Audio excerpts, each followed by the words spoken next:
तर लातूर जिल्हा परिषद निवडणुकीत भाजपाला फटका बसण्याची शक्यता आहे। औसा येथे अजित पवारांची राष्ट्रवादी ठाकरे सेना एकत्र येणार आहे, तर युबीटी कडून रुना संतोष सोमवंशींचा उमेदवारी अर्ज दाखल होणार आहे।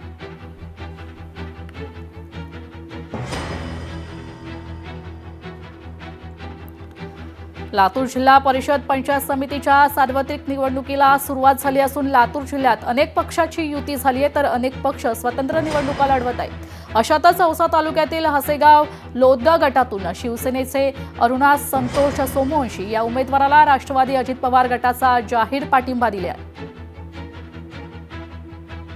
माझी पत्नी अरुणा संतोष सोमवंशी यांचा आज उमेदवारी अर्ज दाखल केला।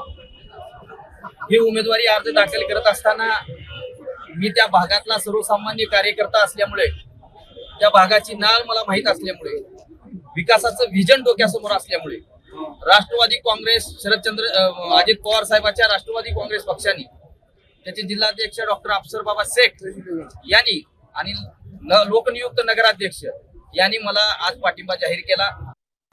वळूया पुढील महत्त्वाच्या बातमीकडे। साताऱ्यात महायुतीमध्ये वाद निर्माण झालाय। भाजपाला घेरण्यासाठी दोन्ही राष्ट्रवादी आणि शिवसेना एकत्र येण्याची चिन्ह आहेत, तर जिल्हा परिषद आणि पंचायत समिती निवडणुकीसाठी स्वतंत्र मार्ग काढणार आहेत। दोन दिवसांपूर्वी पालकमंत्री शंभूराज देसाई यांनी बोलावलेल्या बैठकीकडे भाजपने पाठ फिरवली होती। त्यानंतर काल दौलतनगर मरळी येथे पालकमंत्री शंभूराज देसाई दिवसभर ठाण मांडून होते, तर भाजपचे नेते साताऱ्यात भाजप जिल्हाध्यक्ष आमदार अतुल भोसले यांच्यासह पदाधिकारी उमेदवार ठरवत होते। आज अर्ज भरण्याच्या शेवटच्या दिवशी भारतीय जनता पक्षाकडून सर्व ठिकाणी कमळ चिन्हावर उमेदवार देण्यात आले, तर भाजपाला घेरण्यासाठी शिवसेना आणि दोन्ही राष्ट्रवादी एकत्र आले आहेत। त्यामुळे महायुतीत अलबेल नसल्याचं पुन्हा एकदा दिसून येत आहे। सातारा जिल्ह्यामध्ये दोन्ही राष्ट्रवादी म्हणजे पवार साहेबांची राष्ट्रवादी, अजितदादांची राष्ट्रवादी ही एकत्र येऊन एकाच चिन्हावरती लढण्याचा तिन्ही वरती निर्णय केलेला आहे। आज बऱ्याच ठिकाणी जिल्ह्यामध्ये ती राष्ट्रवादी बरोबर आहे।